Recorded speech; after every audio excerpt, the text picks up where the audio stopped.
नमस्कार। 14 डिसेंबर 2014ला महाराष्ट्रातील आणि कदाचित देशातील पहिला सी प्लेन आपण खिंसी आणि नवेगाव खैरीला आणलं होतं। 2009 ते 14 आमदार असताना मी यासाठी खूप प्रयत्न केले आणि 2014 डिसेंबरला अंदमान निकोबार इथून सी प्लेन आणून त्याचा ट्रायल लँडिंग रामटेकच्या खिंसी जलाशयात आणि पारशिवनीच्या नवेगाव खैरी जलाशयात आपण घेतला होता। त्यानंतर ही सी प्लेन सेवा ही सुरळीत व्हावी, त्याला सरकारच्या वतीने व्हायबिलिटी गॅप फंडिंग व्हावं म्हणून केंद्र सरकारच्या उडान योजनेमध्ये ही सेवा सुरू व्हावी यासाठी मी डिसेंबर 2024ला प्रस्ताव दिला होता। नेमकं सरकार स्थापन झाल्याच्या 2 दिवसापूर्वी त्याचा प्रस्ताव पाठवलं होतं। त्यावेळेस सरकारची स्थापना व्हायची होती आणि मला सांगताना आनंद वाटते की महाराष्ट्रातील खिंसी आणि रामटेक यासारख्या अनेक जलाशयाला सी प्लेन सेवाला उडान योजनेतून मंजुरी मिळाली, ज्यात प्रत्येक फ्लाईटला आणि प्रत्येक सीटला सुमारे 3000 रुपयाची सबसिडी आहे आणि एअरपोर्टला जे चार्जेस असतात ते लागत नाही। त्यामुळे नागपूर ते रामटेक किंवा नागपूर ते नवेगाव खैरी किंवा ताडोबा किंवा अमरावती किंवा शेगाव 1800 रुपये मध्ये लोकांना प्रवास करता येईल, किंबहुना 1500 ते 2000 रुपयामध्ये लोकांना सवलतीच्या दरामध्ये विमान सेवा जॉयराइड मिळेल आणि प्रवासी करता येईल। या भागाच्या वन क्षेत्रामधील पर्यटनाला चालना देण्यासाठी, त्यासोबतच रामटेकच्या पर्यटनाला चालना देण्यासाठी, सोबतच लोकांना सुविधा व्हावी आणि विमान सेवा सुरू व्हावी आणि हा विमान पाण्यातही उतरू शकतो आणि एअरपोर्टलाही उतरू शकतो आणि त्यामुळे कोराडी, रामटेक, नवेगाव खैरी, बावनथडी, पेंच अशा पद्धतीच्या सर्व वॉटर बॉडीमध्ये ही विमान सेवा सुरू करता यावी यासाठी मी खूप प्रयत्न केले आणि माननीय मोदीजींनी आता नुकतंच 28,840 कोटी रुपयाची उडान योजना मंजूर केली आहे। त्याचा देखील एक अतिरिक्त ॲडव्हान्टेज आपल्याला मिळणार आहे आणि माझं स्वप्न आहे लवकरच रोपवे होत आहे, कालिदास सृष्टी, रामसृष्टी होत आहे,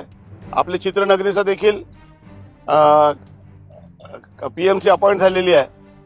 आणि त्यामुळे ही सी प्लेन सेवा ही खऱ्या अर्थाने रामटेकच्या विकासामध्ये एक महत्त्वाचा पाऊल ठरणार आहे। प्रयत्न अनेक ठिकाणी सुरू असतात आणि जी कोणी कल्पना करू शकत नाही किंवा ज्या अशक्य गोष्टी आहेत त्या गोष्टी साध्य करून ते आपल्या रामटेकमध्ये आणणे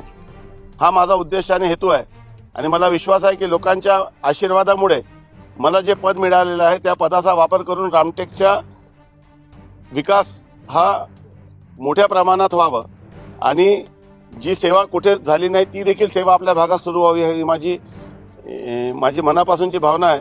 मी ज्यांना वर्कआउट झाला असे श्री सिद्धार्थ मेहर ज्यांची एव्हिएशन कंपनी आहे, श्री मोहम्मद शफीकजी हे देखील 2014ला आले होते, लेफ्टनंट कमांडर धनंजय शिरसाट हे नेव्हीचे अधिकारी आहे। एकंदरीत या पूर्ण भागामध्ये वॉटर लेवल किती आहे, डेप्थ किती आहे, विमानाचा टेक ऑफ आणि लँडिंगला स्पेस कसा आहे आणि याशिवाय बेस स्टेशन कुठे होऊ शकते, जेटी कुठे होऊ शकते आणि वाहतुकीसाठी मार्ग आहे का, पार्किंगची व्यवस्था आहे का, अशा पद्धतीची किंवा आपल्याला हँगर देखील आपल्याला या संदर्भात कुठे तयार करता येईल का, अशा पद्धतीचं सर्व सर्वेक्षण या ठिकाणी सुरू झालेलं आहे आणि मला आनंद आहे की रामटेकमध्ये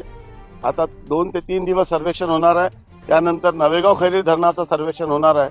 आणि ही फिजिबिलिटी रिपोर्ट याची गेली तर ती निश्चितच आपण 2014ला ट्रायल लँडिंग केल्यामुळे तो रिपोर्ट व्यावहारिकच येईल